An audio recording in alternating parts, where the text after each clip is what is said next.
দেশে ফেরার পর কি বলছেন দুবাই থেকে আসা যাত্রীরা, আর দ্বিতীয় ফ্লাইটটি কখন নাগাদ রওনা হবে, আর ওই ফ্লাইটে কতজন ফিরবেন কিছু জানতে পেরেছেন কিনা? এখন পর্যন্ত আমাদের সাথে বেশ কয়েকজন যাত্রীর কথা হয়েছে। আমি ব্যক্তিগতভাবে প্রায় 6 থেকে 7 জন যাত্রীর সাথে কথা বলেছি। তাদের মধ্যে মিশ্র প্রতিক্রিয়া লক্ষ্য করছিলাম। বিশেষ করে অনেক যাত্রী তাদের যে ভয়াবহতার কথা তারা উল্লেখ করছিল, মিসাইলের যে হামলা কিংবা বিভিন্ন জায়গায় যে বাংলাদেশি যারা রয়েছেন তাদের যে অবস্থা তারা কিন্তু সেটি বর্ণনা করছিল। বলা চলে প্রায় দুবাইয়ে প্রায় 20 লাখের বেশি বাংলাদেশি যে বসবাস করছে। এর মধ্যে বলা চলে তারা যেটি বলছিল যে বেশিরভাগ বাংলাদেশি কিন্তু উদ্বেগ উৎকণ্ঠার মধ্য দিয়ে রয়েছে।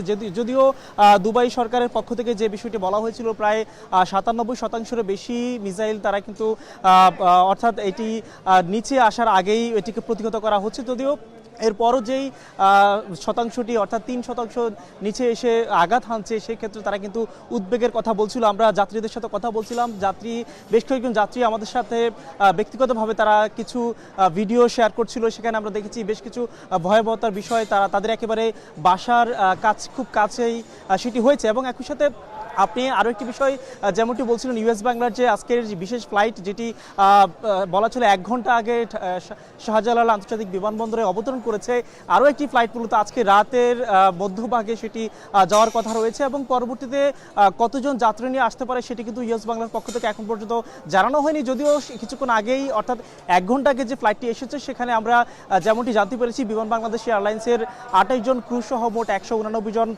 যাত্রী এখানে রয়েছে। এই যাত্রীদের সাথে আমাদের কথা হচ্ছিল, যেমনটি বলছিলাম মিশ্র প্রতিক্রিয়া। এরই সাথে আরও বেশ কয়েকজন যাত্রী যেমনটি বলছিল যে এখানে বাংলাদেশিদের কোনো ধরনের ভয় পাওয়ার কারণ নেই, যেহেতু আমেরিকার যে প্রতিষ্ঠানগুলো রয়েছে সেটিকে কেন্দ্র করে মূলত এখানে আক্রমণ চালানো হচ্ছে, তারা কিন্তু সেগুলো বলছিল। এবং এর পাশাপাশি এখানে আসা যাত্রীদেরকে বরণ করে নেওয়ার জন্য আমরা দেখেছিলাম একেবারে ভোর রাত থেকে মূলত বিভিন্ন জায়গা থেকে তাদের স্বজনরা তারা কিন্তু বিমানবন্দরে তারা অবস্থান নিয়েছে। তারা বিমানবন্দরে তাদের যে স্বজন তাদেরকে বরণ করে নেওয়ার জন্য তারা কিন্তু এখানে দাঁড়িয়ে আছে। আপনিও নিশ্চয় এখন লক্ষ্য করছেন যে এখানে একের পর এক যাত্রী যখন টার্মিনাল 2 থেকে এখানে বের হচ্ছে, আমরা দেখেছি তাদের স্বজনরা কিন্তু খুব কাছে গিয়ে তাদের যারা রয়েছেন, যারা বিদেশ থেকে ফিরে এসেছেন, এই যে যুদ্ধহত অবস্থায় থেকে ফিরে এসেছে, তাদের সাথে মূলত তারা অনুভূতিগুলো শেয়ার করছিল। আমরাও তাদের কাছে জানতে চেয়েছিলাম। এখানে একটি বিষয় জানিয়ে রাখা দরকার, যেহেতু বলা চলে 160 জনের মতো যাত্রী এখানে রয়েছে, সাধারণ যাত্রী যারা আগে পরে তাদের ফ্লাইটগুলো ছিল। যদিও কিছু ফ্লাইট এখানে বাতিল হয়েছে যুদ্ধের অবস্থার কারণে, এবং অনেক বলা চলে 28 তারিখ থেকে গত মাসের 28 তারিখ থেকে এখানে মধ্যপ্রাচ্যে বেশ কিছু জায়গায় বেশ কিছু দেশে এখানে ফ্লাইটগুলো বন্ধ রয়েছে। এটি ঘিরে আমরা লক্ষ্য করছিলাম মধ্যপ্রাচ্যে বেশ কিছু দেশের যারা যাত্রী রয়েছে, বাংলাদেশি রয়েছে, তারা কিন্তু তাদের উদ্বেগের কথাগুলো জানাচ্ছিল, তারা উদ্বেগ উৎকণ্ঠার কথা তারা কিন্তু প্রকাশ করছিল। এর পাশাপাশি আমরা এখানে আসা যাত্রী স্বজনদের সাথে কথা বলছিলাম। তারা যেটি বলছিল যে এখন পর্যন্ত যেহেতু আমরা কয়েকজনের সাথে কথা বলার সুযোগ হয়েছে, আমাদের বেশ কয়েকজন এখনো ভিতরে রয়েছে। বলা ছিল প্রায় 120 থেকে 30 জন যাত্রী, তাদের সাথে আমাদের এখনো কথা বলার সুযোগ হয়নি।